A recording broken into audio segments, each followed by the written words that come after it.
Hello, and welcome to another Madman restoration video. For this project, I'm going to do something different. I am going to refinish this desk without stripping or sanding. The overall condition of this Peter Lovig desk is actually really good. The only damage of note is the top where it looks like the finish has worn off. The orange color you see from teak is natural. No stain or glaze is used, but sometimes I do use a little bit of toner just to blend some areas.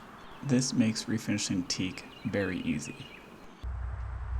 For this project, I will be trying Stripwell's new Surface Cleanser.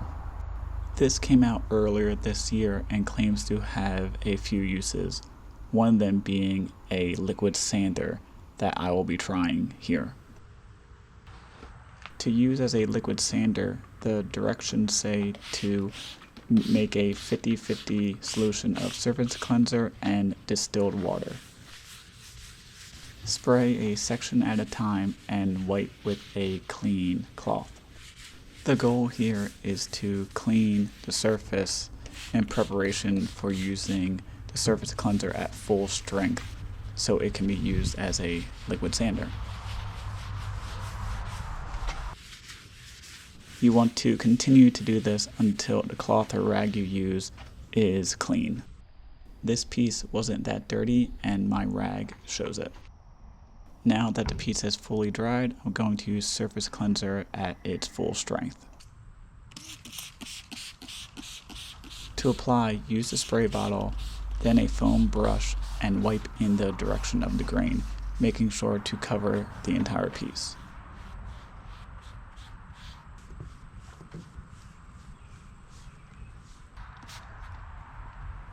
The directions say to wait about 30 minutes for the surface to completely dry, then it is time to spray top coats. For my first top coat, I'm going to use shellac. Shellac is a great first seal coat because it pretty much sticks to anything. On a piece like this that I'm not fully stripping, I know the shellac will stick even if there is a possibility of silicone contamination.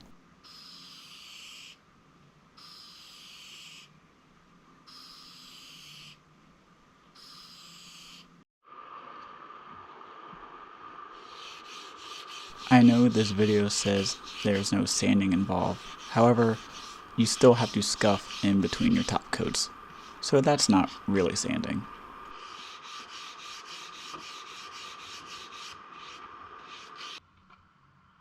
Now that the shellac is scuffed, it's time to move forward with my regular top coat process, starting with vinyl sealer.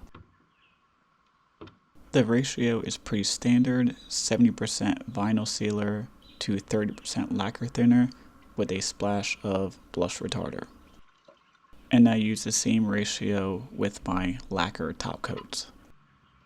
It's okay if you don't have an HVLP sprayer. You can still buy these products in ready-to-use spray cans.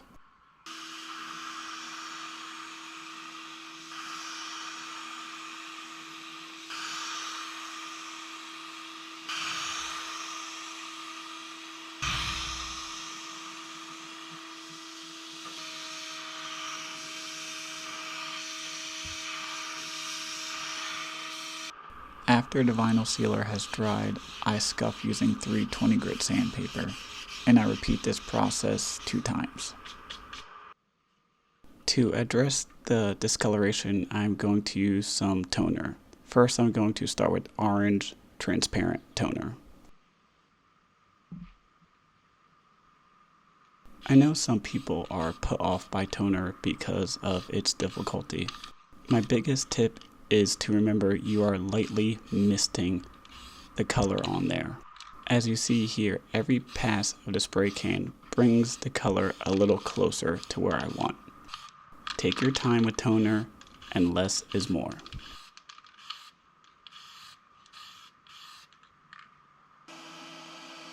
Now that my toner is done, it's time to spray my lacquer top coats. For teak, I like to use matte sheen lacquer, but you can also use flat lacquer as well.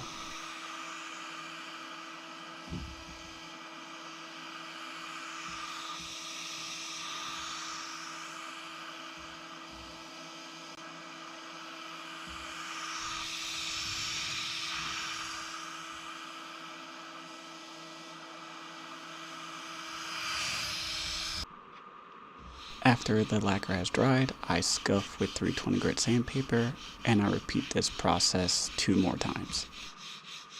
Now here it is, all finished.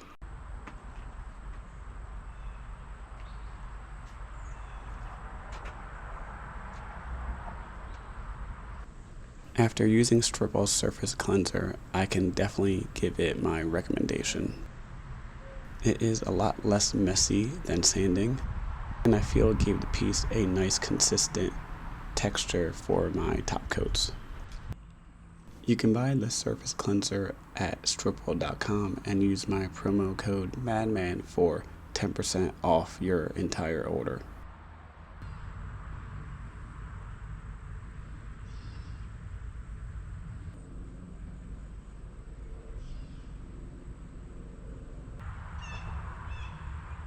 Like and subscribe, and follow my Instagram for more mid-century modern restorations.